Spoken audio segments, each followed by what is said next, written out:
সাধারণ শিক্ষার্থীরা যে এখন কোঠা নেয়া ফার্স্টে আন্দোলন শুরু করলো, এখন সেটা অনেক দূর পর্যন্ত চলে গেছে।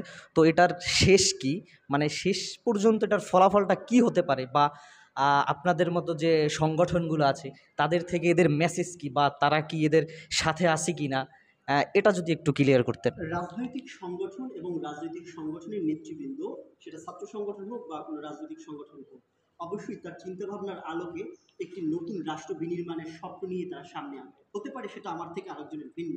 সেই দিক থেকে বলতে পারি, সাধারণ ছাত্রদের মধ্যে কারো কারো মধ্যে হয়তো এই ধরনের ধারণা আছে যে আমাদেরকে যদি কোটা সংস্কার করে দেয় তাহলে আমরা আন্দোলন লিখে ঘরে চলে যাব।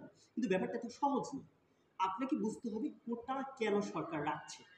এইটা যদি আপনি বুঝতে পারেন তখনই বুঝবেন এইটা আপনি আবেদন করলেন সরকারের কাছে, সরকার মেনে নিল আর আপনি ঘরে ঘরে চলে যাবেন, ব্যাপারটা এমন না।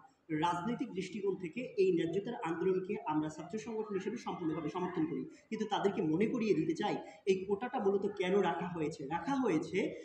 আওয়ামী লীগ ছাত্রলীগের লোকজন সরাসরি যদি বলে আমরা ছাত্রলীগ যারা করেছে সেই কোটায় নিয়োগ দিব, তখন তো আসলে তাকে আপনি নিয়োগ দিতে পারবেন না। সেটার বৈধতা আপনি কিভাবে করাবেন? সাংবিধানিকভাবেও পারবেন না। সেই ক্ষেত্রে সংবিধানে বলা আছে পিছিয়ে পড়া জনগোষ্ঠীকে আপনি কোটা দিয়ে সামনে আগায় নিয়ে আসতে পারবেন, এই ধরনের একটা ধারা দিয়ে কোনোভাবে সার্টিফাইড করা যায়।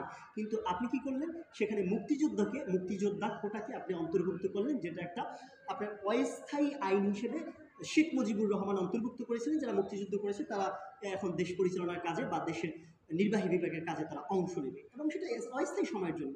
আপনি সেই নাতি পুতি একদম ধারাবাহিকভাবে করার জন্য না। কিন্তু আপনি কি করলেন, যখন আপনার আওয়ামী লীগের ক্যাডারদেরকে ঢুকাতে পারলেন না বা পারবেন না, তখন আপনি মুক্তিযোদ্ধাদেরকে নাম দিয়ে ঢুকাতে পারলেন। তাহলে তো ব্যাপারটা এমন হয়ে গেল না, যারা মুক্তিযুদ্ধ করছে তারা আওয়ামী লীগ করতেছে, তারা চাকরি পাবে না। খুবই হাস্যকর ব্যাপার হচ্ছে, এই আওয়ামী লীগ মুক্তিযুদ্ধের যে তালিকা করেছে এবং রাজাকারের যে তালিকা তৈরি করেছে, সেখানে রাজাকারদেরকে মুক্তিযোদ্ধা বানিয়েছে, মুক্তিযোদ্ধাদেরকে রাজাকার বানিয়েছে। সমস্ত পত্রিকাগুলো জুড়ে বাংলাদেশের সব মানুষের মধ্যে এই বিতর্ক আছে, তারা সত্যিকার অর্থে এবং বিশ্বাসযোগ্য একটা মুক্তিযুদ্ধ বা রাজাকারের তালিকা করতে পারে না। প্রায় 52 থেকে 54 হাজারের মতো তারা রাজাকারকে মুক্তিযোদ্ধা বানিয়েছে। এবং অসংখ্য রয়েছে যাদের বয়স 71-এর সময় 2 বছর, 4 বছর, 5 বছর, এবং যাদের জন্মই হয় নাই। এটার কারণ হচ্ছে আওয়ামী লীগের পারপাস যারা সার্ভ করেছে এবং আওয়ামী লীগকে অবৈধভাবে ক্ষমতায় রাখার জন্য যে সমস্ত লোক কাজ করে যাচ্ছে, তাদেরকে ভুয়া মুক্তিযুদ্ধের সনদ দিয়ে এবং তাদের ছেলে মেয়েদেরকে যাতে প্রশাসনে ঢুকে আওয়ামী লীগ অবৈধভাবে ক্ষমতায় থাকতে পারে, এটা হচ্ছে মূল এজেন্ডা। তাহলে এই কোটা থাকা বা না থাকা হচ্ছে আওয়ামী লীগের ক্ষমতায় থাকা বা না থাকার প্রশ্ন। এটা আপনি দাবি করবেন আর সরকার মেনে নেবে তা না। কারণ তার ক্ষমতায় থাকতে হলে কোটা ব্যবস্থা থাকতে হবে, এবং সেখানে অবৈধভাবে এবং অন্যায়ভাবে, অন্যায্যভাবে আওয়ামী লীগের গুন্ডা পান্ডাদেরকে নিয়োগ দেওয়ার জন্য ব্যবস্থাটা রাখা হবে। আমি বলতে চাচ্ছি এটা সুপরিকল্পিত একটা রাজনৈতিক ব্যাপার স্যাপার। এখানে অরাজনৈতিকভাবে অনেকে যদি কেউ মনে করেন যে আমরা বলতেছি প্রধানমন্ত্রী মমতাময়ী মা, এই যে আরও কী কী হাবিজাবি ছাত্রলীগ বলে, এইসব বললে আপনাদেরকে দিয়ে দেবে, একান্তই ভুল ধারণা। এটার পিছনে বিশাল বড় রাজনৈতিক চিন্তা।